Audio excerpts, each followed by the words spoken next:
All right, good morning or good afternoon now, and happy Monday to everybody. Today we have what they would call in the TV world a very special episode of the Courage Sessions, and it's very bittersweet. But before we get into all of that, I do want to introduce ourselves. My name is Enrique Hasso, and I'm the Associate Director for the Texas Health Education Service. And joining me today for the last time on our Courage Sessions is Dr. Beck. Thank you, Enrique. It's good to be here. And I served as the advising coordinator for the education service over the last few months. And I was formerly the director of the health professions programs at UNT. Thank you. And so obviously today we have the announcement that starting this week, Dr. Beck will be going fully into her retirement and leaning into greener pastures and really celebrating everything that's ahead for her. And we really wanted to take this time to really recognize all of the work that Dr. Beck has done for the Texas Health Education Service. It's been quite a journey this year, to say the least. We have new leadership with Mr. Meeks taking over from Dr. Scott Wright earlier this year. And then we have obviously the issues related to COVID-19, not just on the professional school end or the application service end, but also on the undergraduate side. Right. And getting all of those perspectives together in the same place really took a lot of effort from everybody, both on the TMDSAS, the JAMP side, and the Texas Health Education side. And so having Dr. Beck at that table and sharing her feedback and her expertise was really key for us developing some great resources, particularly with expanding the resource that is the COVID newsroom on the TMDSAS homepage, and as well as the Courage Sessions, which have really been a great idea that we've implemented. We are continuing the Courage Sessions, and at the end of this episode, we'll announce, the next guests for our Courage Sessions and the dates for those. But I want to pass it over now to Dr. Beck to share, her announcement and obviously the takeaways that she's had from this role. Well, thank you, Enrique. Yes, I decided to go ahead and complete my retirement, I guess. And it's probably rare for people to retire twice in 1 year, but I managed to do that. So, of course, with the COVID pandemic, it makes one think about one's mortality more closely, I think. So, and my dad is still living, and there are some people in my family with some serious health issues. So it's made me think that perhaps I can do some good outside of the traditional work environment.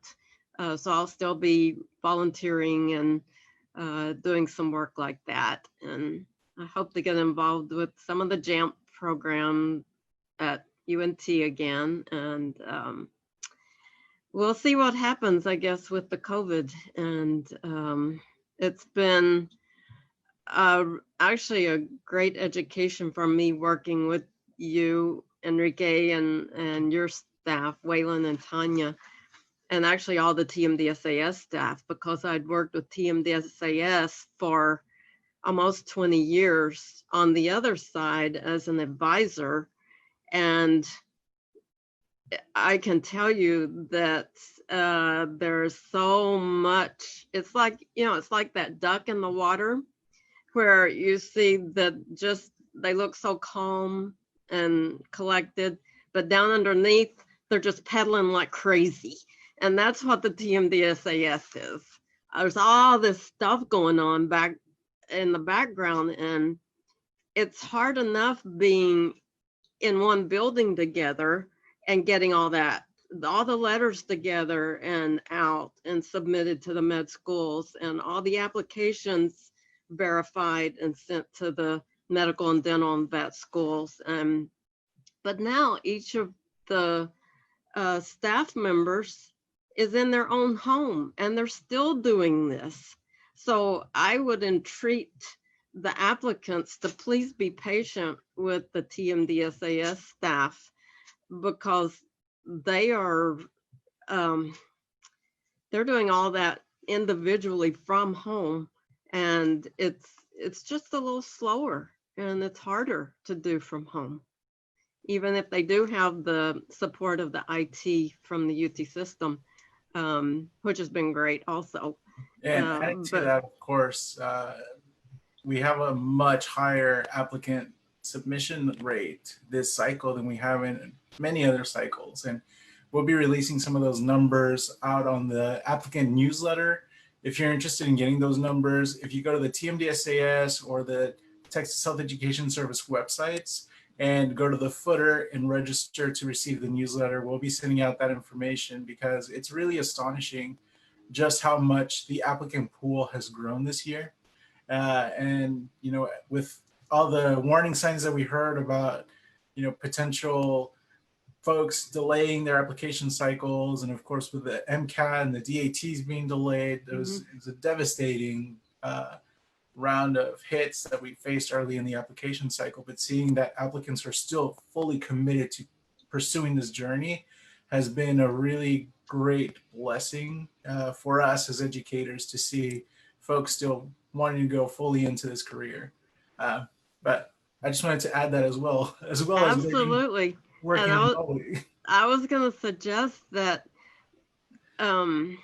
this year's applicants, by all means, stay tuned to that website, to the Texas Health Education Service website.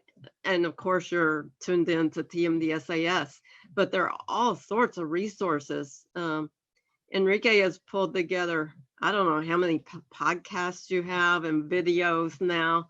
It's an amazing resource for applicants, for advisors, and actually for the younger people who want to go to med school.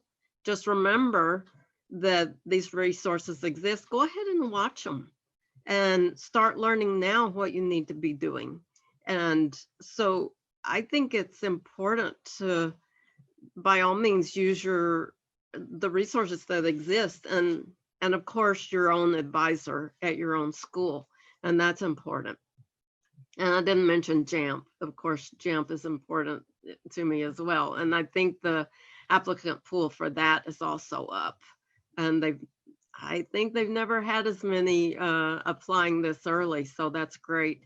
And I'm assuming that probably people have more time right now to apply since more people are at home.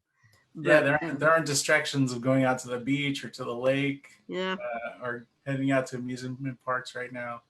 Right. So obviously that's going to contribute, but really I think that commitment to wanting to continue to pursue this path has really been inspiring, at least personally, to see people, the struggles that a lot of our healthcare professionals are facing, the issues with protecting themselves, and we still have these professionals running headfirst to help other people through their skill set and through the gifts that they've been blessed with.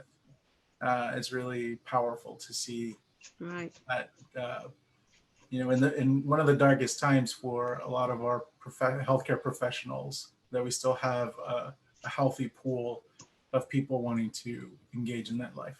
Mm-hmm. Absolutely. Yeah. And I would also encourage people to perhaps read some books about your profession. And it's easier to find them about medicine and even veterinary medicine than it is to think about dentistry.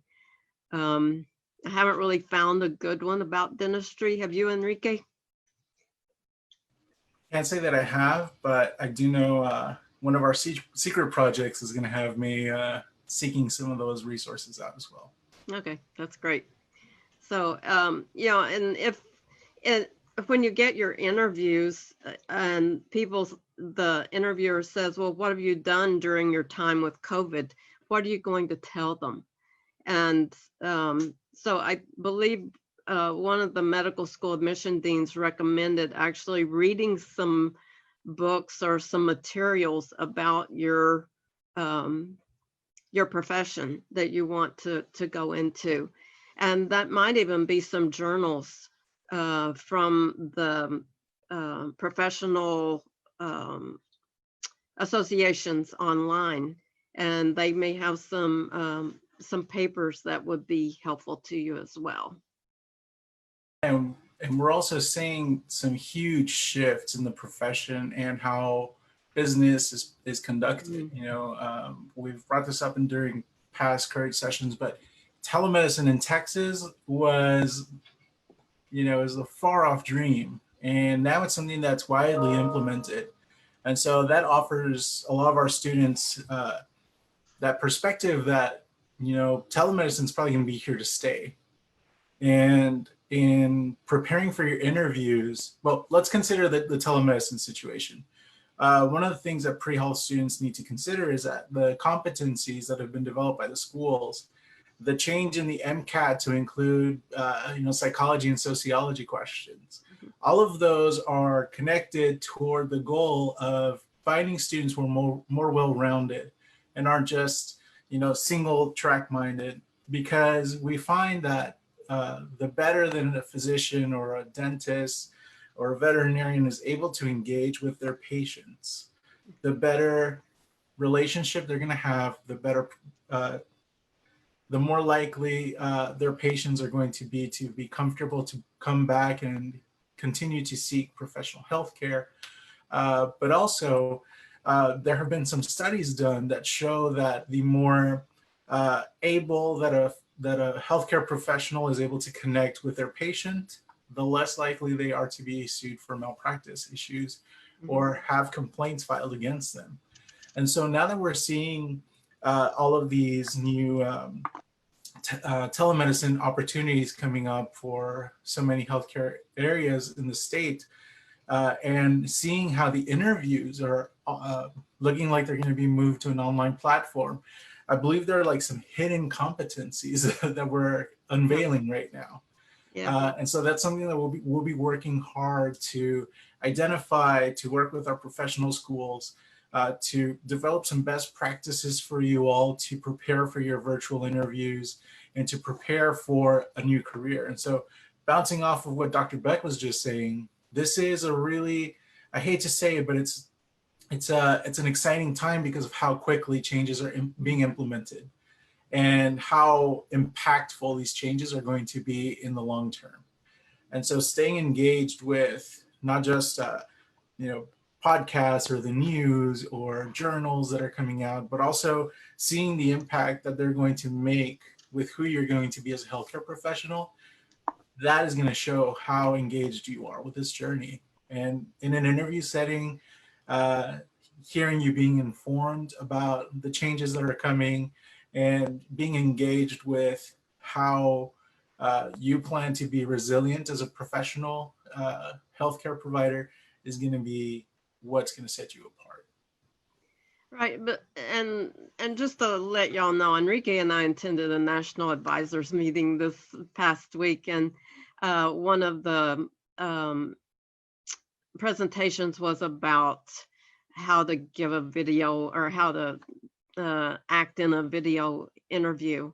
And I think, Enrique, you and I exhibit one of the a very good positive and negative situation that they were talking about. Enrique's background is perfect. Mine is not.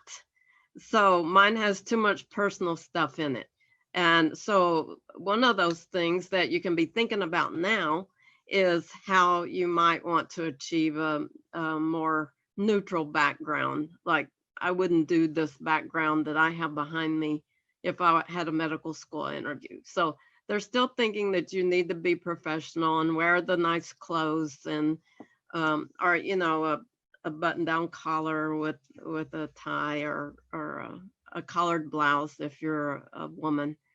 But they still want to see those professional images on the screen as well, and that you're not looking out the window at a bird or something, and you know, something like that, but that you're talking to the camera. And that's hard to do if there's not a person standing there, because I keep talking to Enrique on my screen. So that's I don't know. I'm not going to stop talking to Enrique though. That's not going to happen. So I think you're bringing up a great point in that there are so many things to consider. Those of you who have been watching the current sessions since day one have seen how my background has changed considerably. At first we weren't sure if this was going to last a few weeks, and then we weren't sure if it was going to last a few months, and now we're in this for a while. And so I set up a more permanent spot. But as you'll see, I mean, it's just my regular wall here in my house that prepared, knowing that we have not just a lot of courage sessions, but a lot of Zoom meetings. And so in the coming weeks, we'll be developing some things for you all to keep in mind, some ways for you to practice. And I think, this goes way beyond just the interviews. We've heard from Dr. Kellaway that Long School of Medicine is doing some videos that they'll be working with their students in producing something as part of their interview. And if you're interested in hearing that, we obviously have that episode of the Courage session. And then we've heard about how Casper is used and how it's a situational assessment, which means that you are kind of put on the spot and asked to react in that moment.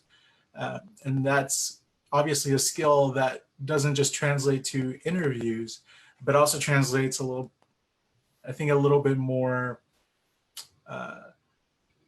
intensely during videos, because you not only have to address the question, but you also have to have a reaction and manage your body language in a certain way.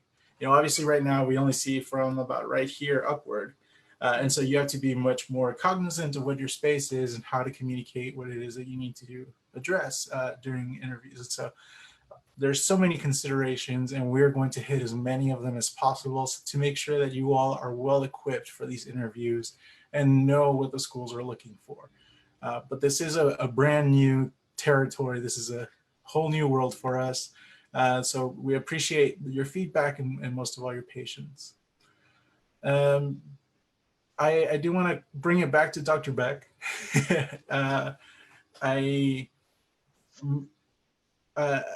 One of the first time I met Dr. Beck was, let's see, in about 2 weeks, it'll be exactly 10 years ago. okay. When we were doing a workshop with JAMP. As many of you all know, I started off with JAMP as their admissions counselor and then later as a program coordinator. And in that role, I was there to help build the program to engage with students a little bit better and identify opportunities that the program could engage with both the advisors, which are the JAMP faculty directors, and with the professional schools. And clearly that has had quite the impact on my career, both personally and professionally. And the breakout group that I was assigned to, the person sitting next to me and still here 10 years later, has been Dr. Beck. So I'm really thankful that she was so kind and she was so patient with me early on, and has been such a support. It's really been a true honor to get to work with you, Dr. Beck. Obviously, we've had some engagements here and there where we're working with students, working through specific scenarios, but now having that opportunity to work with you and here in this role has been a true eye-opening experience, and I'm so much better for it. And I think that everybody at TMDCS, at JAMP, at Health Education Service feels the exact same way. And I know that everybody that watches these Courage sessions has seen Dr. Beck's just amazing presence and engagement coming through. And that's truly what makes her such an amazing person. And I really wish you all the best, because I have to admit, I'm slightly jealous you're getting to retire and go do all the things that you enjoy.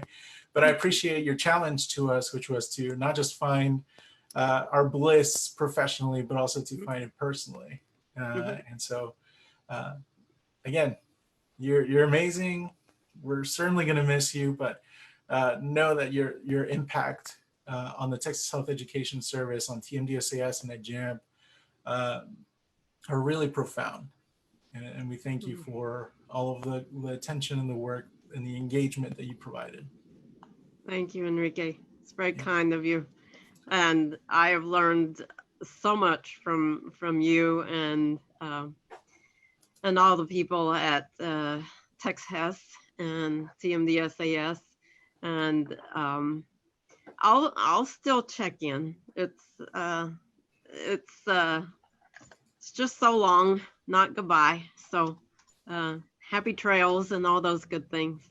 But yeah, I think especially COVID, were it not for COVID, I think it might have been a little easier to do some things that I know that I would have still been remotely engaged with you, but not all the time. And I like people, and I like seeing y'all. So I'll see you again. So I appreciate it. Thank you. And before we sign off, this is your chance to offer the courage to all of our students. I think one of my favorite quotes, and these aren't my words, they're the words of Langston Hughes, a great poet. And he said, "Have faith in dreams, for if dreams die, life is a broken winged bird that cannot fly." So I hope that all of you have a great life, number one, and certainly a great career. I think you really have to have that passion, a burning passion, to be a doctor or a dentist or a veterinarian, because they are not easy careers. So I hope you keep your dreams alive. It doesn't mean they can't change if you want them to change. They should evolve. But keep the dream and live the dream. Oh, I'm putting that on a t-shirt. Thank you so much, Dr. Beck. And on behalf of obviously everybody at the Texas Health Education Service, TMDSAS and JAM, thank you. I know that the pre-health community feels the same way. We've heard some great feedback from our advisors on how amazing of a job we've been doing thanks to your help. And obviously on behalf of all the students that watch the Courage sessions and we engage with in our online communities, thank you, thank you, thank you. Oh, thank you. I appreciate the opportunity, Enrique. And you take care. You as well. Okay. All right. Join us this week. We have some additional sessions for you all. We will be Team DSAS will have on their page a office hours tomorrow afternoon. So make sure to check in with Alana and Nicole to ask any and all of your Team DSAS related questions about the application, about completing it, the next steps, anything and everything, and they are there to help. And then Wednesday of this week, we are very excited to have the Dell Medical School join us for a Courage session. And then Thursday, we will have Texas A&M College of Medicine joining us for a Courage session. And looking forward past this week, next week we'll be having UTMB join us for a Courage session. And we are working on going and having every single one of our member institutions join us for those sessions so you can hear directly from them both issues that they're facing and how they're addressing them related to COVID-19, but also to offer them an opportunity to answer your questions about the overall process. So on behalf of everyone, number one, thank you, Dr. Beck. And number two, we will see you next time. Thanks.